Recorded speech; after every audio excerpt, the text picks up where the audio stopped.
guys are ridiculous. These guys are ridiculous. Now, how about them damn Celtics? And we are back with another episode of How About Them Celtics. Sam and I are here recording on Friday, August 11th, and I am in a hotel in Uncasville. I don't know how to pronounce the town that I'm You're in. at Mohegan Sun. That's where you are. I'm at That's the only Mohegan Sun in Connecticut. thing in that town, city that matters. Sorry if you live there. But when you are on your GPS and you put it in, that's what you see. Mohegan. Yeah, I'm right by Mohegan Sun. That's the area.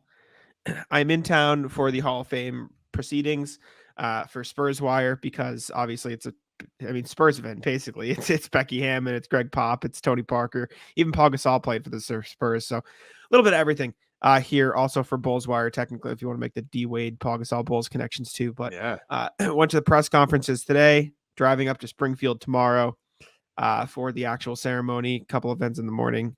But if you hear me lagging at all, or the podcast lags at all on my end, it's because I'm on hotel Wi-Fi and we're scraping by. We don't worry about it. We'll get through it. I promise. I think you're okay. Just your picture might look funky every once in a while, but I can hear you fine. So that means fine. The pod should be able to hear you fine. If I look funny, then I look funny, and you guys can make fun of me in the comments, which is I'll live with it. You guys can make fun of me in the comments, but we do have some some actual Celtics news to talk about today. And the first one is a redaction. Is it an update? What do we want to call this? Kristaps Porzingis, I would say not hurt now magically. Conclusion in an investigation is now complete. Contradicting reports, I think, is more likely. So last podcast we reported that Kristaps Porzingis and the Latvian national team were considering sitting him, basically, and having him not play in the World Cup. That report came from, let me double check the name here just so I get it correct. It was a German reporter, I believe, Rupert Fabig of BIG, Basketball in Deutschland, who reported it, saying that basically they were considering sitting Porzingis for the World Cup because he's dealing with a nagging foot injury. It wasn't so bad that they were completely shutting him down, bad enough that they were weighing their options. And since then, the Latvian national team and other people saying he's fine, right? The LBS denies this information. Players' individual preparation plans, the team overall's training process are ongoing. The lineup for the match against the Dominican Republic will be announced on August 12th. Which is the day you're hearing this. So if you see Porzingis in the lineup, you'll know. But basically, Latvian basketball saying, psych, that's wrong. I don't know where he got the information. Porzingis is fine. So it wouldn't surprise me if Porzingis was a little hurt, but Latvia's it's why did this get out? But it sounds like everything should be all right. Yeah. So the Latvian national team straight up called fake news on this reporter, put him in his place, and said, get ready to learn Chinese, buddy. Essentially, your reputation is in the toilet. And then not only did the team come out with a statement completely just throwing it to the side, saying that this is not true at all, but also Porzingis shared a video of him shooting threes, and he looks all right. Yes. The most I've seen of any kind of injury from Porzingis has been, of course, the initial story, and I think they said he was monitoring minor foot pain. That is what I remember last seeing. So, as Celtics fans, your concern should probably be around 2 out of 10. That's my feeling on it. It should be. You don't want him to be hurt. Foot injuries are nothing to play with, especially when you have that size 16 shoe. Your foot is as long as I don't know, probably 16 inches. I think that's how that works. A lot of tension on the bones in the foot. A lot of pressure. So big guys suffer from foot injuries more often. That is the conclusion. Take your choice of big man, especially Blazers, Bill Walton, Sam Bowie. Pretty much. Poor Blazers. Blazers fans can't catch a break, but I will try to share this video of the super cool threes. No promises that it won't cause my Wi-Fi to go into a crash state. But we can take a look here. We'll test it out here. Porzingis shooting some really cool threes on Instagram. Is it playing? Is it laggy? Let me know. We're moving a little bit. It's a little laggy, I think. Not positive, probably not great. But you get the gist. To his side, you get the gist, though. Knocking him down. Looks like he's moving okay. Doesn't appear to be in any sort of pain. It looks fine. He looks like a 7'3" lad shooting some threes, which is exactly what the Celtics are paying for. Key step-ins. He's taking the shots, man. like you said, I think this should ease the concern of. I think he's fine, right? Like realistically, players are going to deal with injuries. We talked about this last podcast, and it's unlikely that he stays healthy the whole season. Like just realistically, Correct. if you want to be real about it, the chances of Porzingis having a 70 game season, even maybe 60 game, is probably not going to get to that goal. That's not what the Celtics necessarily need. They need a third star for the playoffs, realistically. And this isn't to say you don't want Porzingis to play in the regular season, but expecting him to have a fully healthy season is ignorant because he's just not going to have that. Yeah. So power rankings. I think the best case scenario. Important moments to have Porzingis. Go ahead. Playoffs, regular season, preseason, FIBA, all the way down at the bottom. Couldn't care less about Latvia and their national team playing in the World Cup. I would like to see him in Celtic green on the floor healthy. If it hurts their World Cup chances of maybe running into the U.S. and getting beat by 40, which seems to be what always happens to these international teams. Even though the U.S. team, not overly impressive, not a ton of star power per se in terms of what it could be on the floor for them. They play Slovenia, I think, in between when we record this and when this episode actually drops. They play Luka soon. That's going to be a fun one. That's going to be very fun. You guys just got a taste of what Sam sees because I forgot to mute my mic and I just coughed directly into the microphone on the podcast. I didn't even hear it. You might have skipped. Might have worked very well. I probably peaked the microphone because I just right into it. I was gonna ask. Oh, what is you look at Porzingis next season? You talk about the injury risk. You look at that. What is the ideal number for you? We've talked about it when they signed 82. him. Okay. I think it kind of rule if he played every single game after this whole summer of not only like he gets traded to the Celtics and everyone's flipping out because everybody was upset because they traded Marcus Smart, who most of the fans here really loved. 2, the big knock on Porzingis throughout his career, he's injured. I believe Forbes had the stat yesterday that he missed 37% of all games he could have played in through his first 8 seasons. And he did miss an entire season. So I'd imagine that factors into it too. So that number might be a little bit inflated. And 3, now this whole FIBA fiasco with the foot. Is he hurt? Is he not hurt? How much would it rule if he just went out there and played every single game? Imagine. No, but realistically, he hasn't played 70 games since his rookie season. I would like to see him play 65, be able to qualify for awards in the NBA. That way, the Celtics fans can be like, we got an team player, whether it's all defense, which probably won't be, or all NBA. Would be kind of cool if he made all NBA. Probably won't happen either. Or even like some sort of award. I don't know what he would get. Most improved? No. He had the best season of his career. Who knows?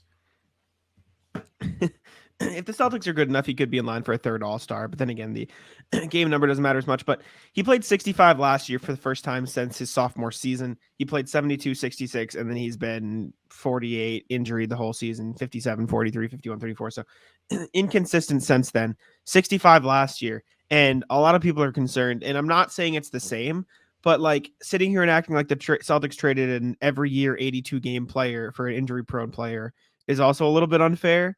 Because like, it's not like Marcus Smart has been the peak of health either, right? And this isn't going to be knock on Marcus Smart segment, right? Like I'm not going to sit here and say Marcus Smart wasn't healthy ever. He played 61 last year, 71 the year prior, 48, then 60. It's not like he's cracking 82. He's not Derek White. He's not like some of these guys who are consistently suit up. He's not Mikal Bridges, right? So Mikal Bridges who played 83 games.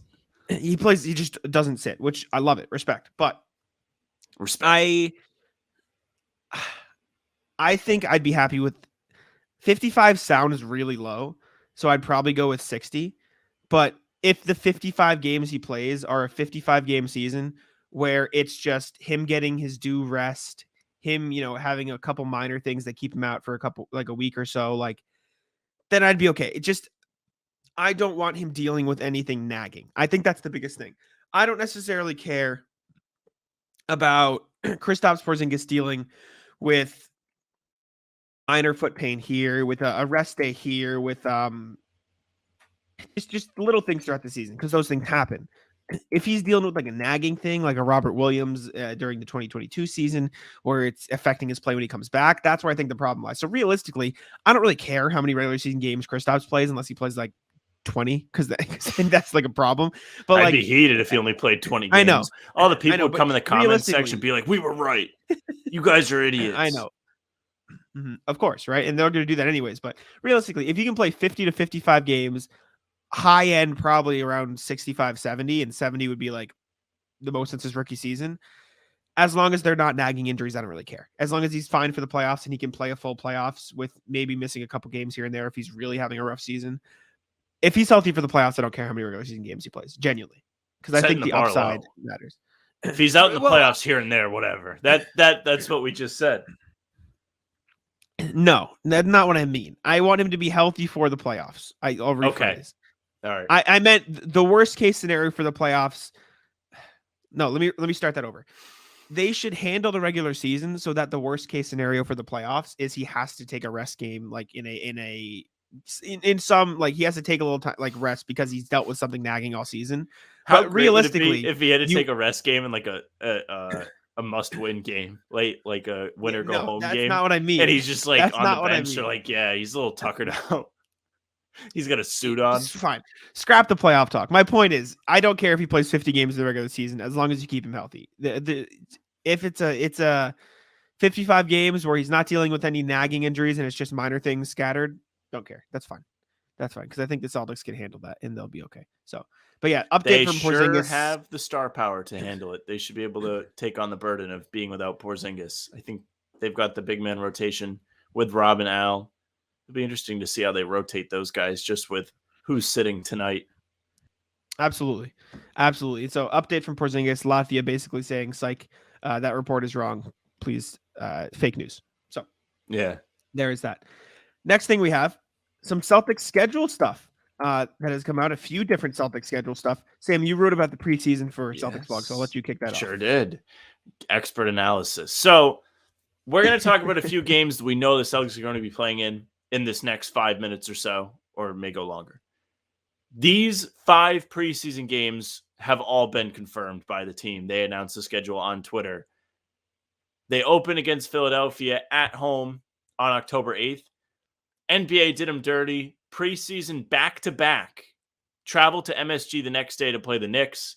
Then 2 days later, October 11th, they are back against Philadelphia, this time in Philly. And then 6 days, they play New York at the Garden on October 17th, and they wrap up on October 19th at Charlotte. Oddly enough, all 5 of these games are going to be in the NBA team's home arena. There's no like cool tour games going on. Like they're not playing in Providence at the Dunkin' Donuts Center or the AMP now. They changed the name. L name change, by the way. Dunkin' Donuts Center was a fire arena name. Now it's the Amica Mutual Pavilion. Ugh. Can't even say it how disgusted I am with it. But also, for whatever reason, the October 11th game is not on the radio. Not that it really matters. But as we head into preseason, the biggest eyeball emoji things to watch for, I would say, obviously not the stars. Jordan Walsh. It's going to be your first time to see Jordan Walsh take the floor with the real team. Had a great summer league. He was around 14 points a game, shot around 40% from 3, if not 40 on the dot. And he was the story of the summer. He impressed people around the league. He was making top 5 performance lists by national media members, standouts from summer league. Celtics picked him in the second round. So we'll see how well he does in the preseason. If he does play well, he could become a key piece of the Celtics rotation. And wing depth is something they needed for the last couple seasons. So he could fill that role for them. Also, potential preseason storyline. Training camp battles. Because of this Champagnie waiving, they have the 2 roster spots open. We're putting out videos multiple times a week talking about what they could do with it. If Blake Griffin does sign back with the Celtics, which the team seems to hope he does, the confusion is on his end, whether he wants to be away from his family. There's still going to be an open roster spot. You have to imagine they're going to invite people to training camp, and you're going to see those guys fighting to earn the last spot on the roster. So, a few things to keep your eyes on the preseason. Also, via Sham, Celtics will play the Lakers in LA on Christmas 5 p.m. game. It is the primetime game of the slate. Biggest game of the day. This may ruin Christmas for me. The last couple times the Celtics have played the Lakers have not been very fun. Both games have been very close. I think they both went to overtime. One of them went to double overtime. That was the West Coast one. Good news from this, though. That's one less West Coast game that starts at 10. So good news on that front, but I'll be very stressed on Christmas. I don't want to have any chance of the Celtics losing a game against the Lakers on such a big stage. It would piss the hell out of me. So please win. And also, last trickling report, October 27th, Celtics will play Miami. Don't know if that'll be the season opener or not. My guess is no, because the season officially tips off on October 24th. Yeah, it would be surprising to see the Celtics play their opening night 2-3 days into the regular season.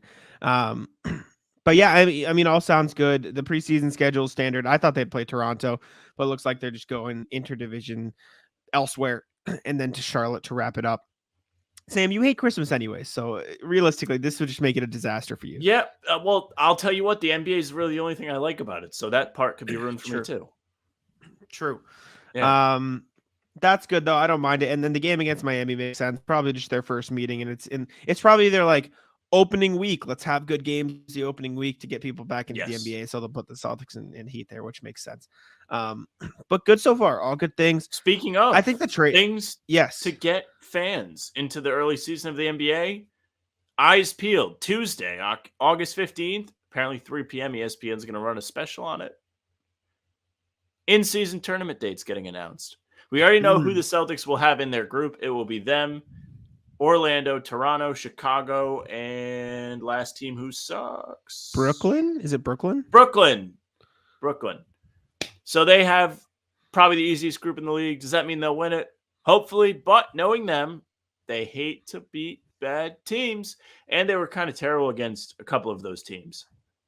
Yeah, Chicago, not good against Orlando. Beat out of them a couple times, lost 3 out of 4 to Orlando, and we're 0-1 against the Nets after the trades with the current core.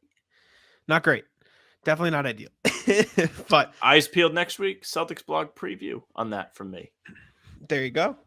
But yeah, interesting. It's probably just going to be announced when those exactly, who they're going to play and how many times they're going to play each team. But one time. Cool. Lakers. Yeah, one time each. Lakers and on Christmas Day is fun. Tuesday. Yeah, you're good. And Fridays in November. Those will be the tournament nights for those that do not know. Yeah, we already know who they're playing. They play each team once.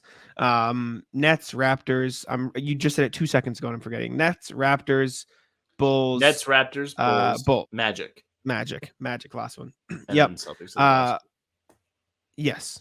So hopefully the Celtics can get through that. I like the Lakers on Christmas Day. Do we know what the other Christmas days are? I mean, I know we do, but do you know off the top of your head?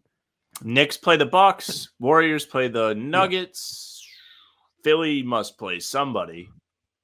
Who could that be? Yes. Philly plays Miami. And then the Mavericks play the Suns. Yes. Mavericks play the Suns. Kind of a mid-Christmas Day slate this year. I can't lie. Is I'm not a huge fan. I think so. The Knicks will probably get stopped by Milwaukee, right? Yep. Okay. I think Sixers Heat is fine, but it's just what's the draw? What's Jimmy Tobias Harris over me? I think that's lame. I think they could have done better. Celtics Lakers is obvious. Mavericks Suns, Booker and Luka, they have their rivalry. Those teams have a rivalry. The Mavs fans do not like Phoenix, so that is juice. Yeah. And then Warriors Nuggets is also fine, but I don't know. It just feels like you could have done a better job putting rival teams together, in my opinion. I don't know. It seems meh.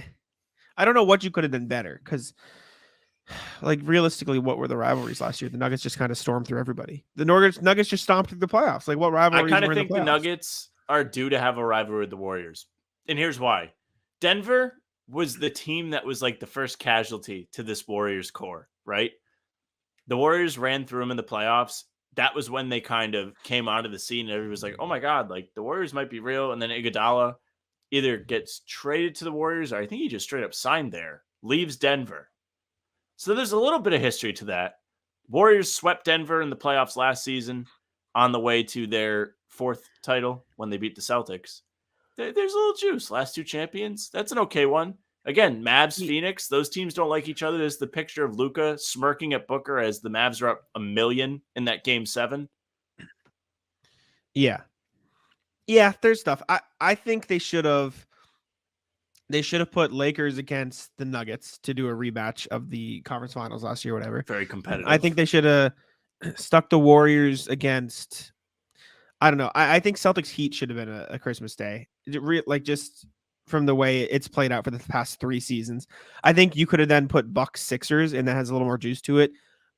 The Knicks having a Christmas Day game is, I know it's always gonna happen. It's dumb. It's stupid. Well, this is like the best the Knicks have been. Like, this is the most deserving they've been of a Christmas Day game, and I don't like them. Then just send Trae Young to MSG every year on Christmas, right? Am I wrong? I'd watch. I'll watch Trae Young light up MSG every chance he gets. Well, Giannis jumped over Tim Hardaway Jr. that one time at MSG. True. That's also true. So maybe he'll do something fun. I don't know. Bucks at Knicks, Sixers at Heat, Celtics at Lakers, Mavericks at Suns, Warriors at Nuggets. They're all good games. I don't know. I feel like the rivalry's going to be a little bit better. But anyways, like the Celtics playing the Lakers, and then preseason. Are we going to do pregame shows or preseason? What else are we going to be doing? True. Maybe we'll be there. Maybe we'll be back. We'll see what happens. What we did last year. I think I wasn't here. I think I was away, so I don't think we could do preseason shows. But speaking of games and schedule and stuff, the Celtics are trying to get the All-Star game to Boston, Sam. The last time it was in Boston was in the 60s, I believe. 63? A long time ago. It hasn't been in Boston for a long time. Wick Grosbeck talking to the Boston Globe, Adam Himmelsbach. We're on it. It's taking up planning time. The wheels are in motion. We're definitely going for it. And Sam putting in the show sheet here that I'm looking at. Why haven't they done this sooner? It's true. Boston's a big market. Like, it's a real basketball market. Celtics are one of the most prestigious franchises, if not the most prestigious franchise in the league. Why have there not been more All-Star games here? Is it because they try and put them in cities to draw more interest from that, surrounding fan base? It always feels like they're in cities or destination cities. I guess nobody wants to go to Boston in the middle of February as like a big event weekend, but then they had it in Salt Lake City last year, right? But like New Orleans has had it twice in the last 10 years. Houston had it, like Orlando has had it recently. LA has had it a few times. I think they might have it this year. There's a lot of like warm city stuff to the All-Star game because it makes it a reward for these guys to go play basketball. Well, then it was in Indy 2 years ago. Or like last year. Was it? So yeah, it was in Indy recently and Chicago. Okay. Well, who knows? But still, Celtics should have had it by now. The reason why it might have been, I think, Indy this year. My bad. Okay. Sorry. Indy this year. I think the Celtics had it or haven't had it because it's going to cause problems at North Station, which is right underneath the Garden. All the trains in there, Possibly. everything. So many extra people will be in town. It might block up the commuter rail. All those trains. I don't know. Commuter rail, the T, all that You're stuff. the train guy. The Boston Globe says mostly a byproduct of tepid interest within the city and among the team's ownership groups. So it just sounds like the city doesn't really care for it. And like that would make sense what you said, because the T would be disgusting if the All-Star game was in town. Rat list. That would be horrendous. That would be like all-time rat list, atomic bomb going off rat list for you, especially if you went to cover it with Celtics blog and you're trying to get there on the train and there's just like the Avengers, like everybody is on the train. Yeah. It's like the end of Endgame when they come out of the portals. Just everybody's on the train with you. That would absolutely be tough. I would go. I would go to the game. Or at least I go to something. I don't even give a shit about that stuff. I mean, you've seen me in the last 2 weeks fumble on like, this guy was an all-star. This guy wasn't an all-star. Wait, what? Jalen Brunson wasn't on the all-star team? Jaren Jackson wasn't an all-star, was he? Like that kind of stuff. Like I don't pay attention to this, but I would go. It's an event. Yeah, definitely. I mean, it'd be a fun thing to have in Boston, just the festivities at the very least. Interesting. It at least brings some sort of intrigue. Yeah. Well, I more meant like all the stars of the NBA. I don't think many celebrities would make the trip. But the celebrity game actually would have to be in Boston, so there would actually be celebrities. So where it would be? Would it be like Emerson? No, they do it at TD Garden because it's a different night, right? No, they have the rookie sophomore game or whatever, Team USA, Team World, all the young players showcase on Friday. Then they have All-Star Saturday night.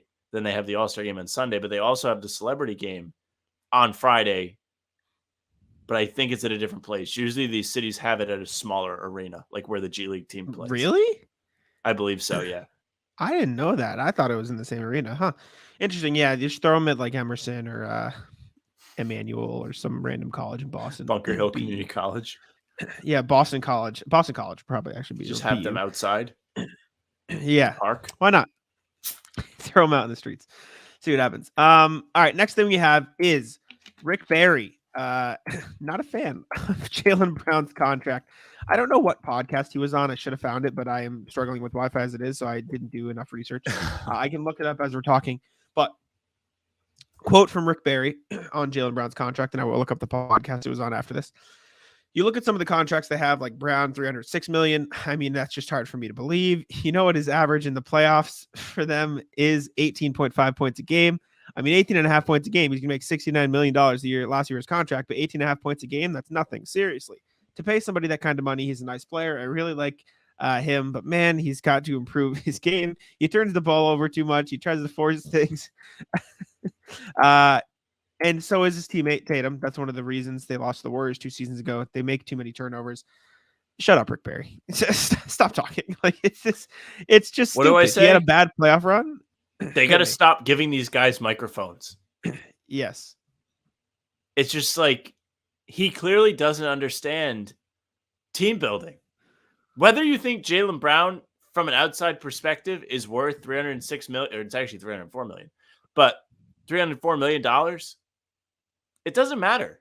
He's worth that to the Celtics. He's worth that in his role. The Celtics have made more conference finals than Rick Barry did in his playing career in the last 4 years. I mean, why is this such a talking point around the league? If it was any other team, the talk would be they are so close to winning a title. Of course, they have to keep these guys together. I understand as Celtics fans and media members, we hold the team to a different standard. They've won 17 championships. They should be winning championships. They should have won in 2022. They didn't. They choked it away, had a chance to take a commanding lead over the Warriors and just didn't do it. They didn't lose game 4 because of turnovers. They lost it because they shot 1,000,000 threes at the end. It was tough. And Curry was on fire. Yeah, definitely. And this, by the way, I found it. He was talking to Joy D'Angelo for the Big Three, and he was talking about the contract. I just love how the context is, let's cherry pick a statistic and say he doesn't deserve it because of this statistic. Like, that's just the laziest form of criticism. You averaged 18 in the playoffs. Does he really deserve this money? Yeah, there's no context. That's definitely all you need to have to make that argument. It's just lazy. Like you said, just stop giving these guys microphones but not us. We can have microphones. But seriously, like, I think there's a difference between having a conversation and talking about stuff to I played in the NBA, like just cherry pick my quotes. And like, I don't know if Rick Barry like truly believes like Jaylen Brown's a bad player. Realistically, the topic of the conversation was probably like, this is a lot of money in the NBA nowadays. And it was probably like, you could have had some nuance to it. You could have said, what do you think of the contracts? And like, realistically, Rick Barry probably understands like, yeah, you know, you can't really let a player like that go and just pay him nothing, right? Like, he probably does understand that, but that's not what the quote these people want are. The quotes and I'm not talking about like Joy D'Angelo, the interviewer, either, but like, so often you see it all the time. You see it with Paul Pierce. What do you think of Dwayne Wade? They're like just trying to inch these players to say some shit that can go viral on Twitter. That's all that happens nowadays. I'm telling you, they just got to stop giving these guys microphones. This is the worst time of the year for retired NBA player to be talking. Because we have nothing else to do. Here we are talking about it. We're giving it the shine that he or the interviewer wanted. It's frustrating. I just get sick of talking about this stuff. None of it's valid. The Paul Pierce, Dwayne Wade thing's stupid. Wade's about to go in the Hall of Fame. So he's starting to kind of make a media tour, and Pierce is getting pissed off for whatever reason. People keep just leading him into traps, and he's falling for it. You have Antoine Walker coming out, giving out like top 10s. Dr. J was giving out a top 10.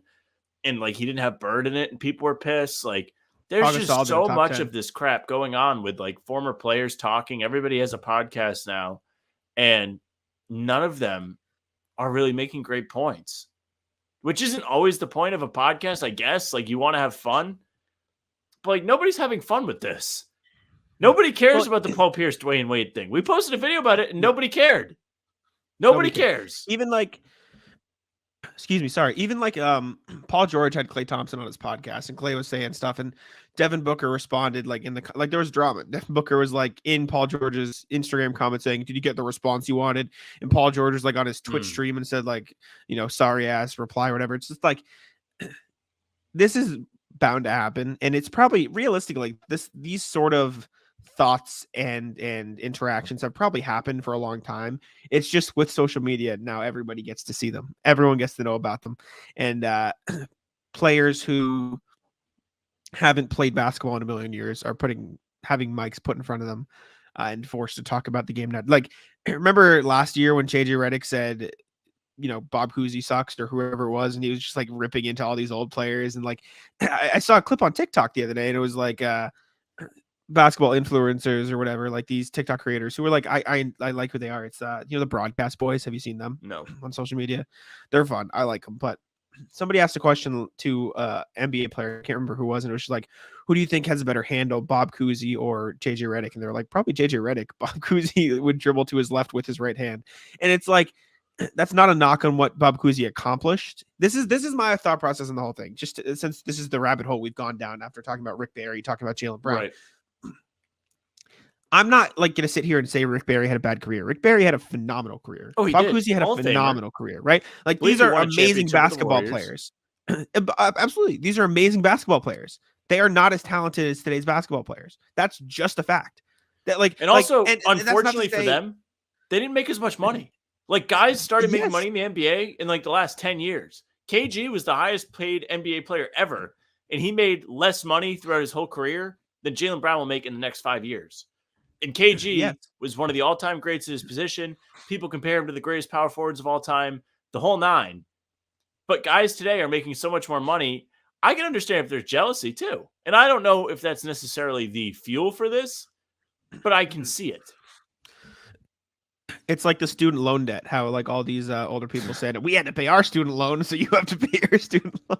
I have a friend or two that says that. Yeah. No, but like it goes back to like you could, and this doesn't necessarily count for like the all-time greats. Like Michael Jordan would be elite today, right? Like Wilt Chamberlain would find a way to be great. All these like top 10 players, top 20 players of all time, they would find a way to have a role and be impactful, be great. But to say that, and this is coming from a Celtics guy, to say that Bob Cousy is like gonna be a X-time champion and be as talented.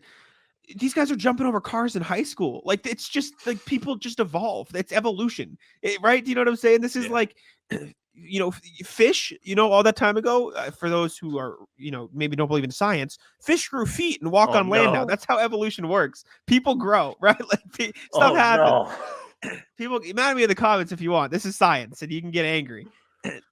Darwinism, literally.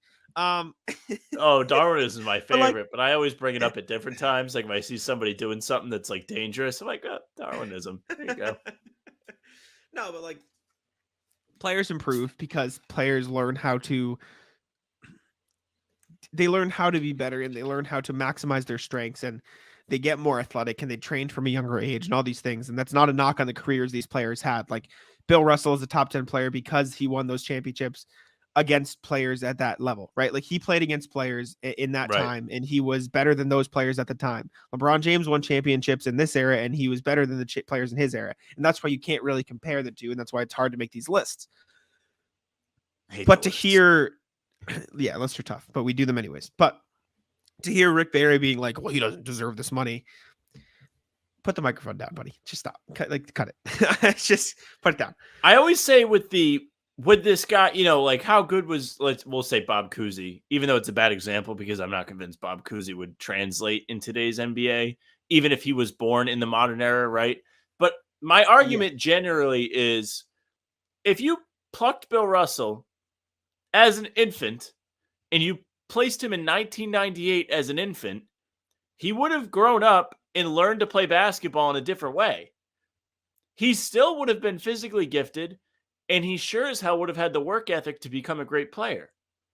Absolutely. Does that mean if you plucked 29-year-old Bill Russell out of 1960 whatever and placed him in today's NBA that he would be overly effective? Probably not.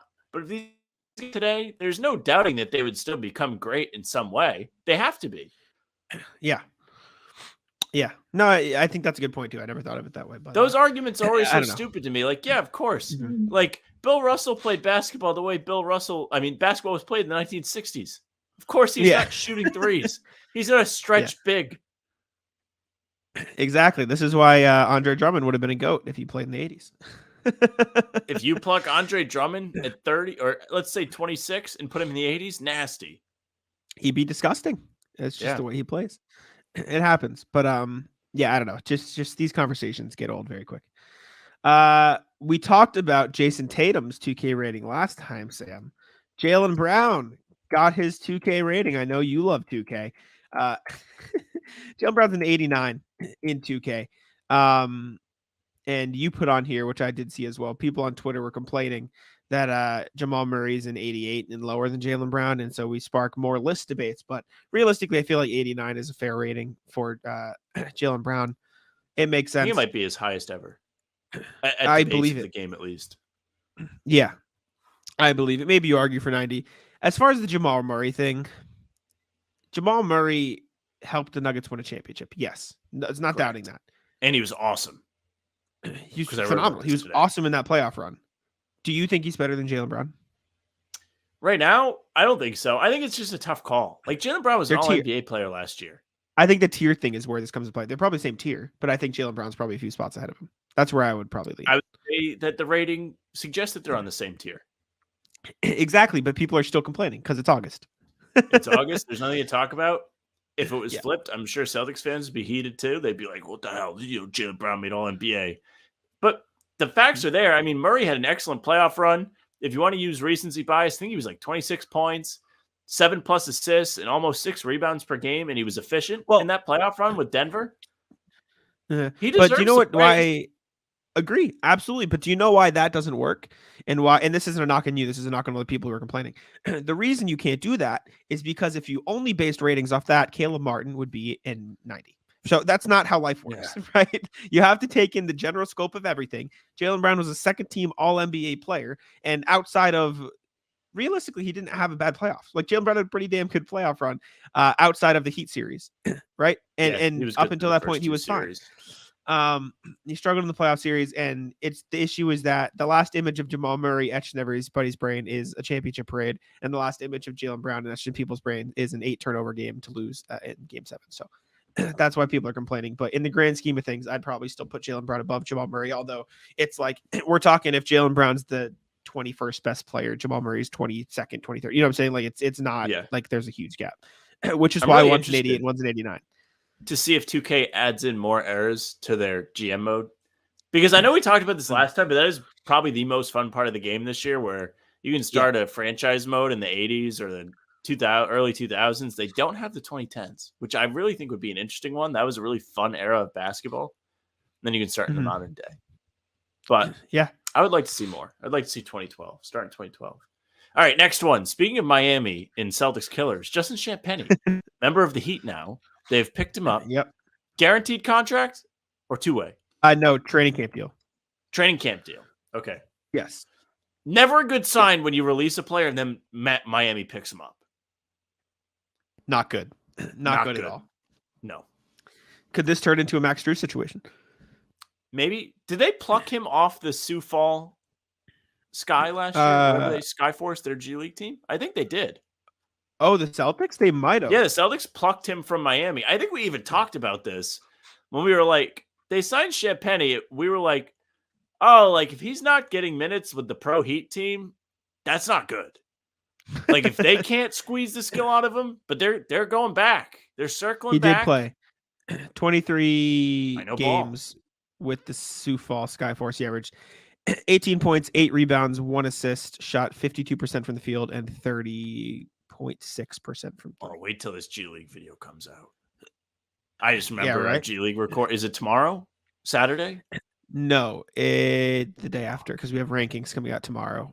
Okay. Or tomorrow, yes. I keep thinking it's Saturday because we usually record on Saturdays. We're recording a day early. So you're seeing this Sunday. So that'll be on Monday. Tomorrow. You're seeing this Sunday. Yes. G League video coming out. Fire. Like,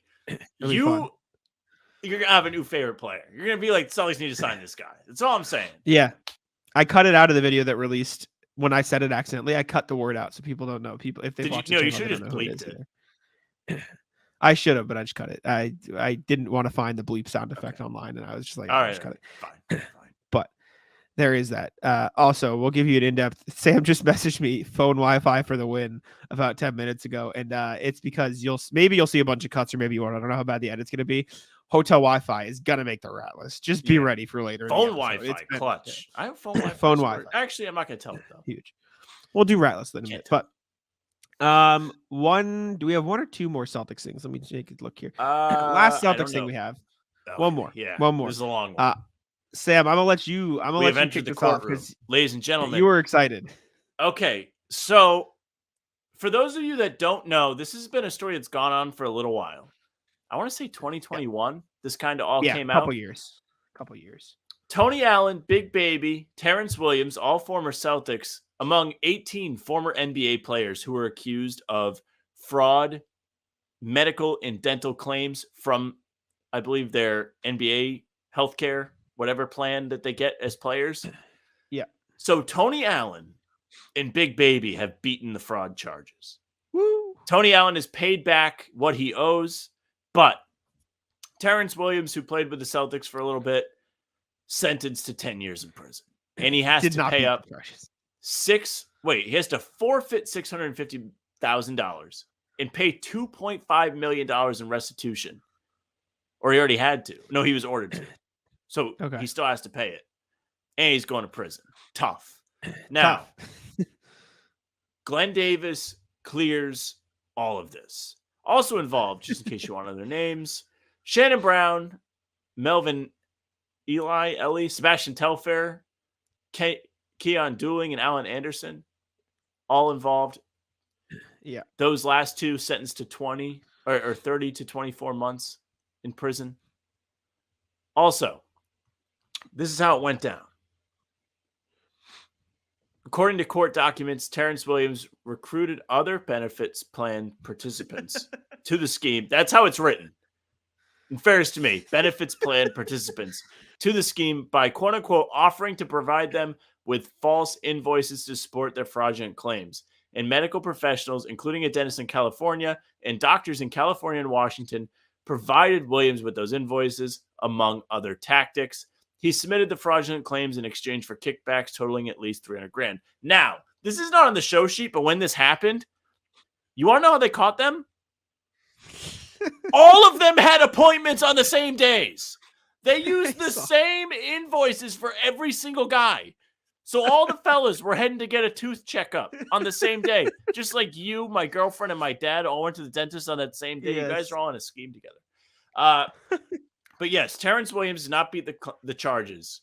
But this case has given us a plethora of comedy. Because not only these guys get caught in the most moronic way ever, but Big Baby got himself in even more trouble than he needed to be in the most moronic ways ever. If you don't remember, Big Baby was courtside at Celtics playoff games on national TV, and he had a probation, house arrest type thing in California. He wasn't supposed to leave the state, and he's on national TV at TD Garden, just hanging out, second row, in somebody else's seats. He wasn't even in his own seats. He got caught on national TV with people asking him to move. Tough. He also tried to do a stand-up tour in Mass, touring several small clubs. Yeah, not a good look for Big Baby. That's the funny shit. I remember it was the 2022 playoffs, I believe. Yeah. He was at the Tatum buzzer beater layup game. Yeah. That's a commitment. I was laughing at Terrence Williams just going around guys, I have a great idea. He just went out, or it's Terrence Williams going around to all the fellas. Guys, hear me out. I got this guy. He got a sheet, and like you said, they just photocopied the same sheet over and over again, the same invoice. He's like, no, don't worry. We're gonna make a lot of money, and then just clapped, just done. Oh man, yeah. But Tony Allen, Glenn Davis beat the Chargers. Shout out. They're free. They're not free. But Big Baby probably was a dark horse not to go to jail on this one. He was really tested. I wonder if they were betting. He was look at me, I'm on TV, not where I'm supposed to be. He tried real hard. I wish there were betting lines on it. All right. Let's move on to the NBA portion of the programming here. Let me pull up the blue as I get the hiccups. Tough look for me. Giannis is not going to be playing in FIBA, dealing with the knee issue, sitting out for the Greek national team, but they got the Nazis, I think, so they should be fine, right? Correct. But Giannis out. That's the news. Giannis is playing in FIBA. Is there anything else? Is there any other context you want to add? He underwent a quote-unquote cleanup procedure on his left knee this offseason, according to ESPN, which left his status unclear for the FIBA World Cup. However, the Bucks expect him to be fully recovered in time for training camp in September. So it doesn't sound like Giannis is slowing down anytime soon, even though he's in the same conference as the Celtics. Giannis is the type of guy you kind of root for, so glad he's not seriously hurt. Don't really want to see his career get cut short. I like him. He hasn't given me a reason to hate him. He's not a prick. Not a rat. Brother, a little bit of a rat. Yes. If you guys were curious, Sam doesn't like the Nazis, in case you're wondering. Correct. In case you're not new listeners of the podcast. But yeah, Giannis not playing for the Greek national team this summer, as he was expected to do. Next thing, ESPN wants Bob Myers. Reportedly, the former Warriors GM is close to reaching a contract with ESPN to be on NBA Countdown, which is like, sure, it's news, whatever. I guess it makes sense for him. Just a little weird. Also, something weird Bob ESPN Myers is doing. We can discuss it both. Yes. Looking down at Mark Jackson as Mark Jackson has been pushed off the cliff. And Bob Myers, who fired Mark Jackson from being the Warriors head coach over a decade ago, comes in, takes a spot at the table at ESPN. Very tough. Very tough. And the other ESPN news, Sam, you know how you dislike how Nike now has the jerseys because they can do whatever they want? Yes. ESPN opening a sports book. Yes. Yeah. That Rat Penn list. left Barstool. Now with ESPN. Big Cat can bring back the can't lose parlays, though. Are you aware of that? Good. No, I don't know the context.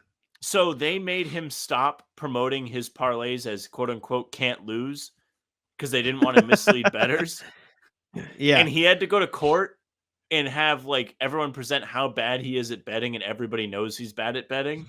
So he essentially just took like a beating for no reason because they got out of it. That's so funny.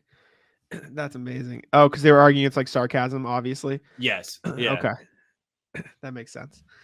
But yeah, out on the NBA opening sportsbook. I think that's stupid.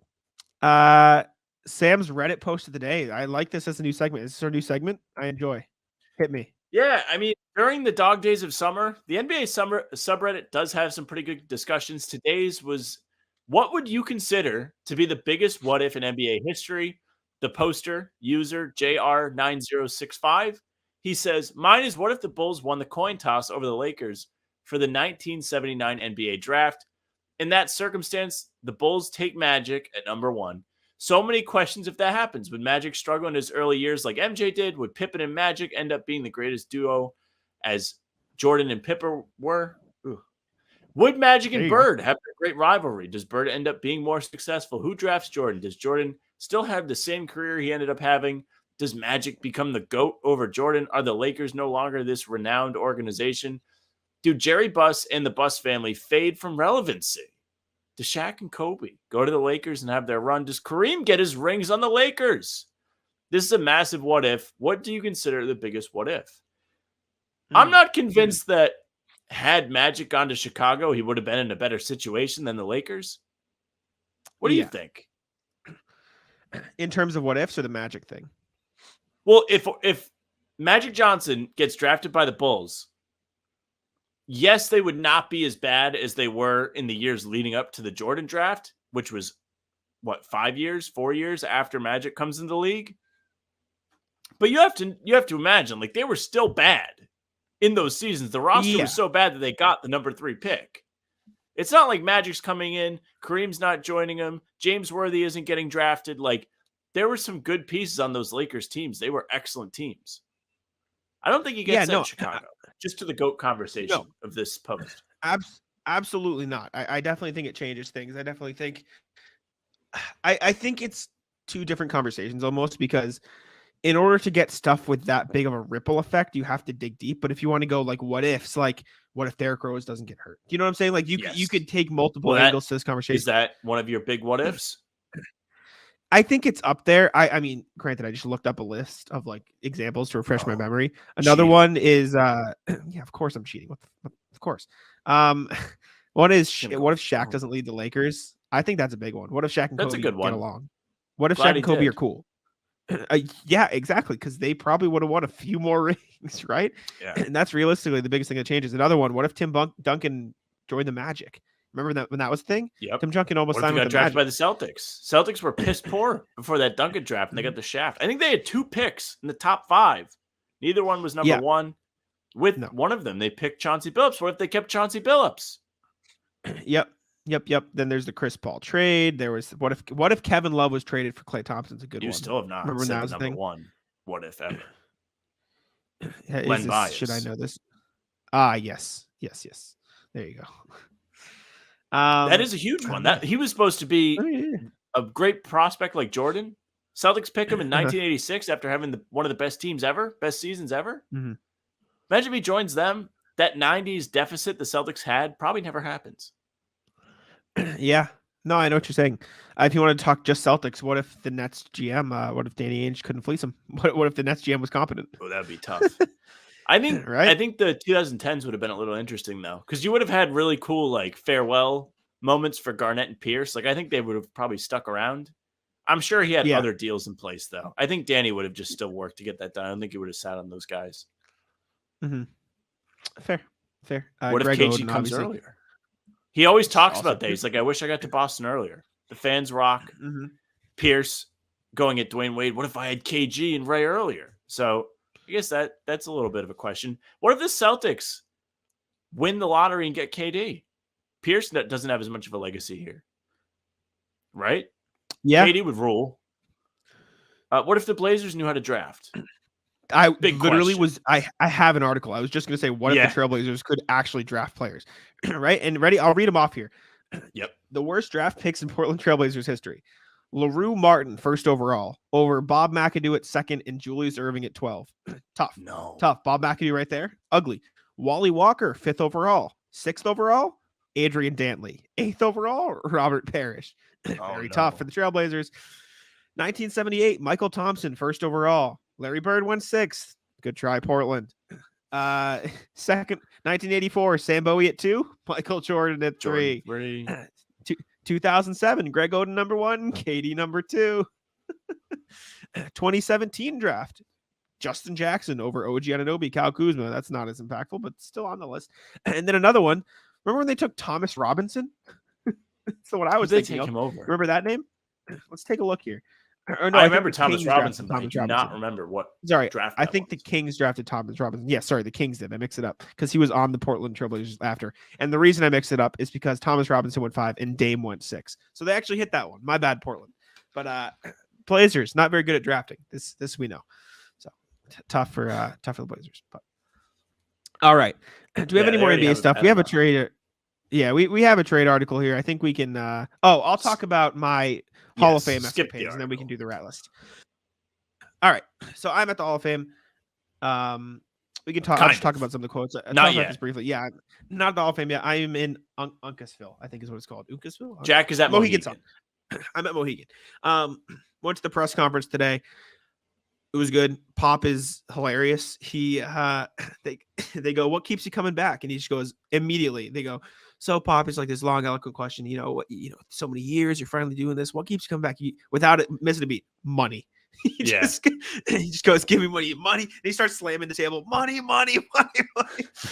which was amazing. Did you get to ask Pop a question? I didn't know. They had it was very planned out, and I also didn't want to get in the way of like. People came from San Antonio. People came from all these places. I didn't feel like I deserved to ask a question, if that makes sense. But no, I get it. Anyways, yeah, it may be a respect thing. But excuse me. He told another story about Tony Parker, and apparently, when Tony Parker came to San Antonio for the first draft workout, and this is I want to pull up my terribly taken notes here because I was taking a video and I couldn't take good notes. He said. Tony Parker, first draft workout in San Antonio, verbatim from Pop. I hated him. He was a weenie. Straight out of Pop's mouth. He's at a press conference in front of like a couple hundred people, and he's talking about Tony Parker's first draft workout. He goes, "Yeah, I was telling RC Buford, the Spurs GM. He's like, at the time I was like, yeah, I hate him. Verbatim, he goes, he was a weenie. I said, no, I don't want him back. And then they brought him back, and he was like, we brought in a bunch of thugs from San Antonio, like just these players who would just beat him up and like mess with him, and he just kicked their ass. And then I was like, all right, yeah, we'll take this guy. I'll eat my words. And everything happened. Tony Parker, we took the stand, and they asked him like, how does it feel to be inducted with Pop? He goes, I can't get rid of this guy, which was funny. They asked Jerry Colangelo, like, why is it taking Pop so long to get inducted? And he was like, Pop just didn't want to go in until all his guys were in. And to know that Tim is in and Manu and now Tony. And he actually said, like, Pop is specifically after Tony on, like, the docket in order because he wanted, like, all of his guys to get in first, which is kind of cool. Yes. Who else talked? Wade. Pau Gasol talked. Dwayne Wade did talk. Trying to remember like fun things. Dirk. Excuse me. Dirk did talk. I took more notes on the Spurs guys because like I cover them for Spurs Wire. Apparently Tim Duncan didn't talk to Tony Parker for the first year of their career. He's just like, nah, until Tony Parker like killed the Sonics in like the playoffs. Tim Duncan just didn't talk to him. So that's funny. I think that's all the funny stuff I can remember. Tony Parker called Dirk the GOAT of European basketball. Probably possible. Oh, they asked Dirk, they're like, what does it feel to be inducted with like the Spurs and Pop and Tony Parker? And he goes, I can't lie, I hated the Spurs. They were annoying as shit. He was like, those guys were a pain in my ass for so many years. So that was funny. And yeah, somebody asked Pau about Gasol what it felt like to be the worst European player in this class. That's crazy, isn't it? Oh, no, you could probably argue him over Tony Parker. Did Parker? No, he didn't get a Finals MVP. He played out of his mind in 2013. Tony Parker won a Finals MVP. Did he? Yeah, 2007. Okay. He did. And I only know that because I heard it a bunch of times today. Tony Parker talked about how like 2014 championship was his favorite because like it took them. I didn't like. You never think about it this way. It took them 7 years to get back. People talk about the Warriors like, oh my god, it took them so long to get back. The Spurs went 7 years between titles with the same core. That's crazy. Like that's nuts to think about. Like they were going up against two different completely different eras of players at that point. It was like playing against Kobe, Dirk, and everybody. Now we're gonna play against LeBron and KD. Like just two different eras, and they won both, which is nuts. And then it got me thinking again. This is a conversation I would just like have an internal dialogue and think about. That Dirk title might be the most impressive championship of all time. Genuinely, like no, it's up there. Kept LeBron. It's crazy. Winning. Tip of the cap. Exactly. No, like you think of he said it today, and you'll enjoy this. He was like that Blazer series. I think was the hardest series we had that playoffs. And he was talking about how like I think we just got hot at the right time. He was talking about 2011, but you look at that run they went on, dude. They beat so many stars, and like I think he was the only All-Star on the team. They beat the Dame Blazers early. Was Dame on the team yet? It was the LaMarcus Aldridge Blazers. Brandon Roy, LaMarcus Aldridge Blazers. Yeah, they beat Kobe's Lakers. They beat the young OKC Thunder squad with KD, and then they beat obviously the LeBron Heat in the finals. Like how they won that title is nuts. Like they had a solid team, but it's like Dirk, old Jason Terry, Caron Butler who got hurt, old Sean Marion, Tyson Chandler, young JJ Barea, Peja Stojakovic was on that team. Like this is just a bunch of veterans. Jason Kidd was 37 at the time. It's crazy. They had 5 players play over 30 minutes a night, and nobody else cracked 20. They were just rolling out the stars. They're like, nope, you guys are gonna run us into the ground, and we're gonna go with it. They ran out Jason Kidd, Jason Terry, Dirk, Sean Marion, Tyson Chandler, and they said, "Here you go, guys." And Deshaun Stevenson started those games. Jason Terry was the 6th man, but Deshaun Stevenson played 18 minutes a night in the starting lineup. Like it's crazy. I did a whole project. Excuse me. Sorry, brain fart there. I did a project where I looked for the most impressive final like win champion ever. Like have I told you about this? This was a couple years ago. I did it for my master's program. I looked at all the stats. Like I looked at yeah, I looked at relative offensive rating. I looked at relative defensive rating to see how dominant they were in the regular season, as well as net rating and season win percentage. Then I looked at the cumulative regular season win percentage of all their playoff opponents. Then I looked at what I called the star power factor, where I factored in like, okay, had they won an MVP, and it's just basically looking at the last 3 years of all the players in the roster. Like, oh, if they have an MVP in the past 3 years, they get 10 points. And if they like won 2, like Giannis went back to back, they get 20 because he was that dominant. He won it 2 years in a row. Like he was the best player 2 years in a row. I did it with DPOY and without DPOY because that wasn't invented until a certain amount. I adjusted MOV, margin of victory, like how much they beat teams. And like, I looked like who was the biggest like underdog to win. Like the regular season win percentage of those, the teams that the Mavericks played in the playoffs, like they're beating really good teams. Like it's crazy to me. Like they had like the top 10 most difficult road to a championship in the last 50 years. Like it's impressive. And they did it with one all-star. Like the star power on that team, or the star power factor had. Now you're just getting me to nerd out on numbers. We'll get to the Ratless in a second. Apologies. You guys are gonna hear me ramble for a second here. The star power factor on that 2011 Mavericks team was the 7th worst in the last 50 years. They had a 40 star power, and that's from just Dirk's All-NBA awards. And they Tyson had Chandler stars, they just were old.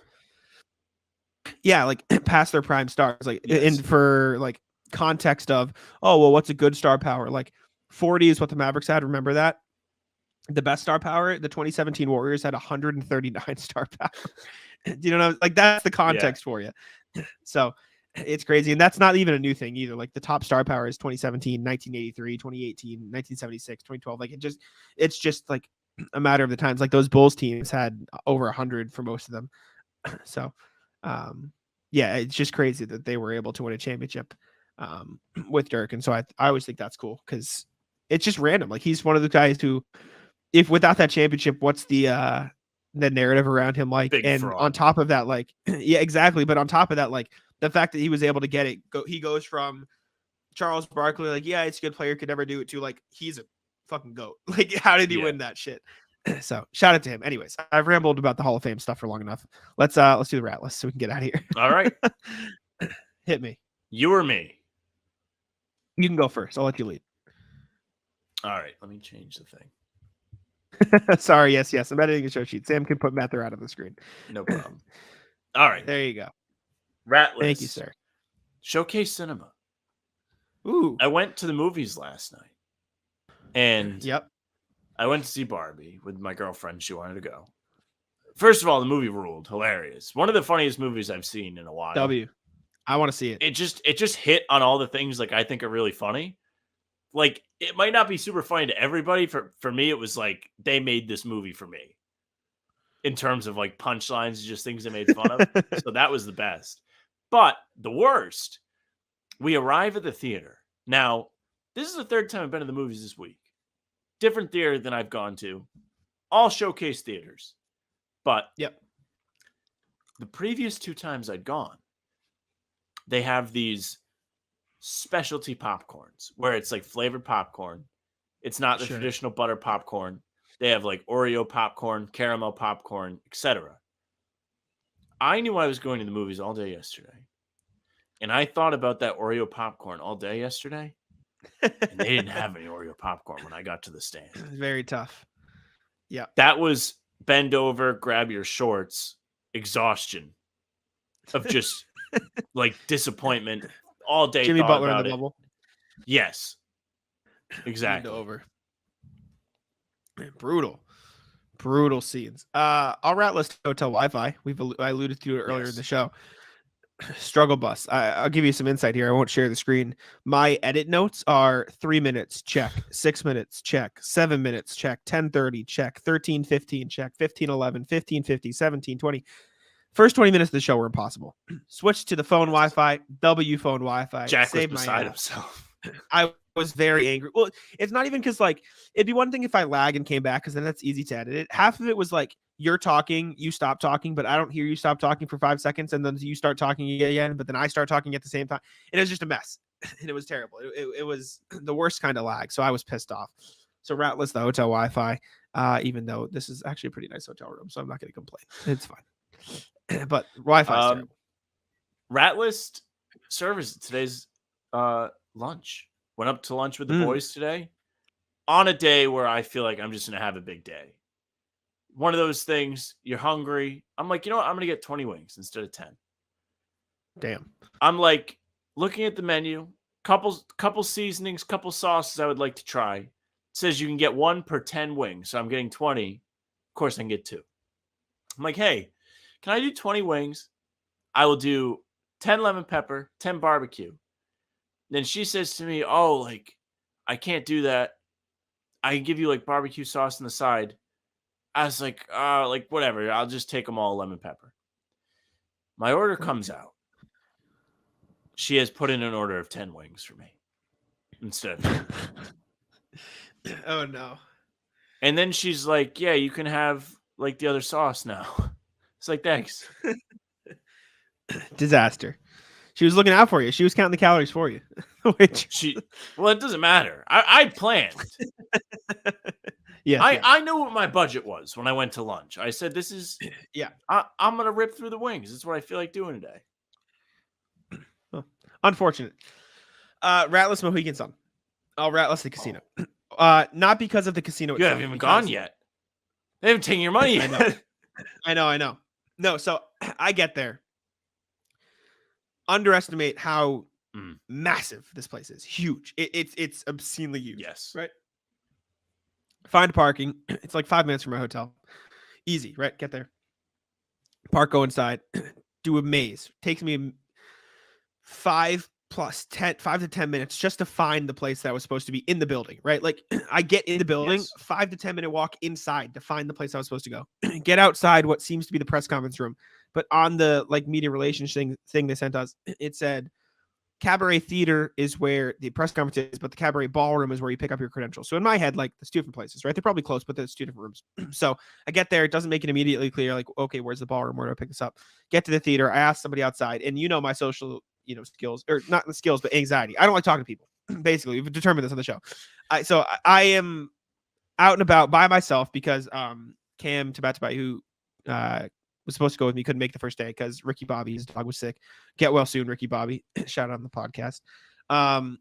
Wasn't there, so I'm alone. Get there, ask somebody. I'm like, hey, do you know where I'm supposed to pick up my credentials? He's like, oh yeah, you go around there. If you go up past MJ's, do this. I'm like, MJ's like, I don't even know what the fuck this is. Apparently, Michael Jordan has like a restaurant or something. It's weird, yes, right? He does. Find it, whatever. Go around, get in there. Go up there. Couldn't find it. No, nothing.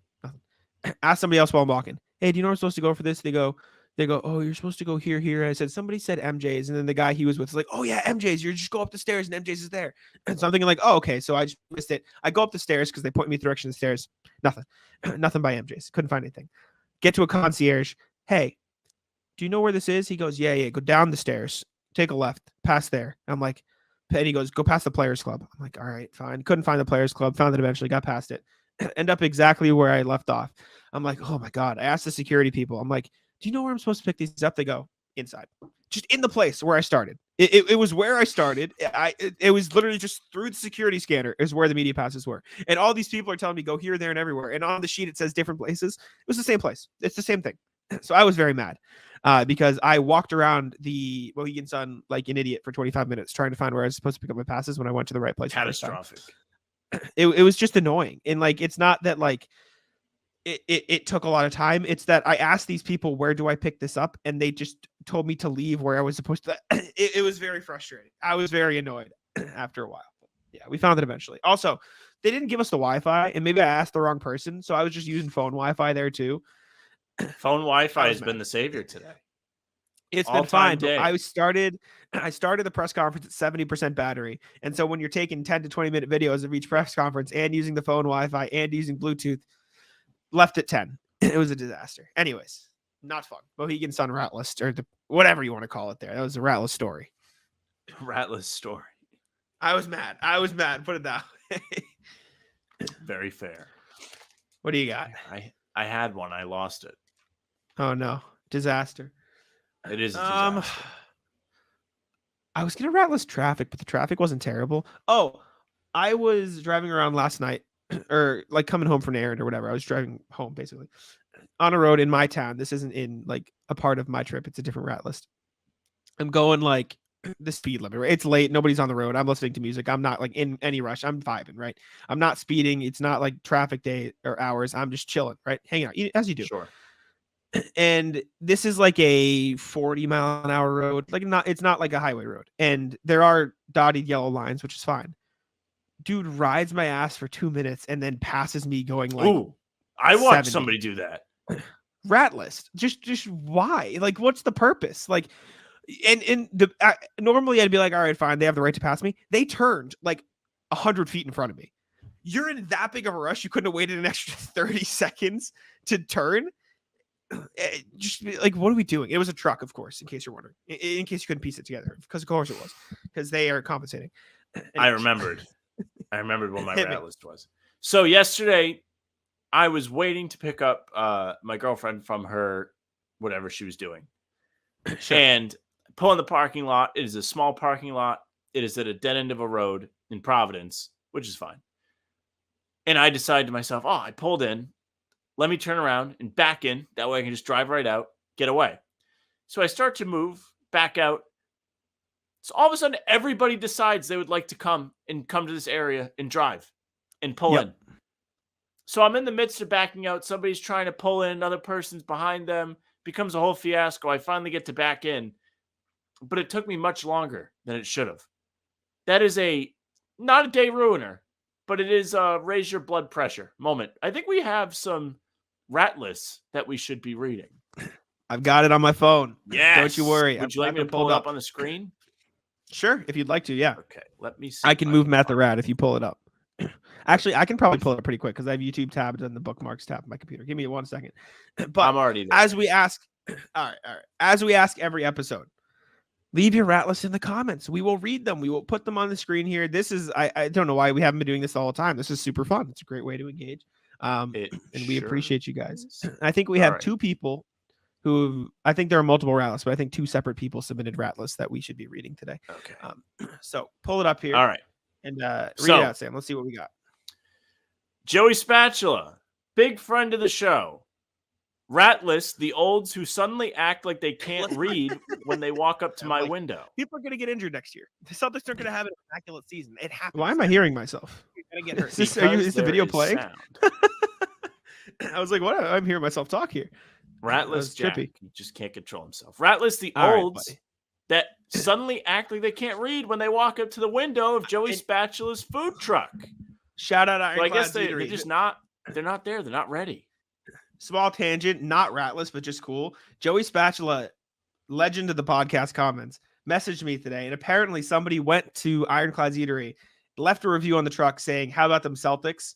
Is how he learned about it. That is so cool because I was talking to somebody last night, and I know Sam feels the same way. It's all like I see the views and I see people watch us, but it never really connects that these views are real, like humans that actually like watch the show. Do you know what I'm saying? So like to hear that somebody listened to our podcast, heard about Ironclad's Eatery, and then went to the food truck to try it. That's so cool. Also, fire t-shirts. 1 second. I think I brought it on my trip because it's comfy. I have mine, just not on my person. It's in the closet, but it rules. Very good. Look at this. Shout out Joey Spatulas. The man. Comfy. Legend. But yeah, I think it's super cool that somebody listened to our show and went to try it. Sam and I will be going up to Maine at some point this season to catch a game and go to a game with Joey Spatulas. We appreciate you, Joey. Anyways. Okay. Final two rat lists, both from our friend Ted. First, rat list. People at busy ice cream places that can't decide what flavor to order holding up the line. There's a Curb episode of this where Larry and his manager Jeff go into a frozen yogurt shop and this lady is just ripping free samples. And Larry has had enough, yells at her. And she turns out to be the dean of the school Jeff's daughter's trying to get into. So they have to give her flowers. So Larry steals flowers from a roadside memorial and then has to go steal them from the woman after he gives them because it was unmoral to take them from a memorial. A gravesite. And then ratless people that drive 55 in the passing lane and won't move. Yes, agree. Agree. Good rat list. Absolutely agree. Good rat list from Ted there. Good. Glad you guys are getting involved in the rat list. If you are listening still, leave your rat list in the comments. We will read them. And I think that'll do it for us today. Sam, you don't have any more rat list, do you? No rat list. No All more. right. Well, excuse me. In that case, thank you guys for listening to How About Them Celtics. We appreciate you very much. As I had the hiccups as I'm doing the outro, I ate a bunch of food because I was starving before the podcast. So tough luck for me. But thank you guys for tuning in to How About Them Celtics. Join 1,160 others. Hit that subscribe button. We appreciate you very much. Make sure to leave us 5 stars on Apple and Spotify. We actually have a lot more audio listeners than we realized because we're looking at the YouTube comments so much. So we appreciate you audio listeners out there. Thank you very much. Leave us 5 stars if you're there. And if you would like to be mean to us, do it in the YouTube comments or be nice in the YouTube comments. Leave a rattlers. Be nice. Yeah. Do what you need to. But thank you for tuning in. Leave a comment. My favorite part of my day every day. And I'll let Sam take us out. Yes, thank you very much for listening or watching. If you're on the YouTube, make sure you subscribe, join over 1,160 others, and hit the notification bell. Make sure you don't miss any of our daily uploads this summer. They're coming at you. You definitely don't want to miss the G League one tomorrow. You can find us on Spotify and Apple as well. You can leave a like, or not a like, a 5-star review, say something nice, and you can follow us on socials at How About Them C's. That's Twitter, Instagram, and TikTok. Our Facebook page is just the name of the pod. You can find Jack on Twitter at JackSimoneNBA. You can find me at Sam LaFrance NBA. That's it for us. Bye.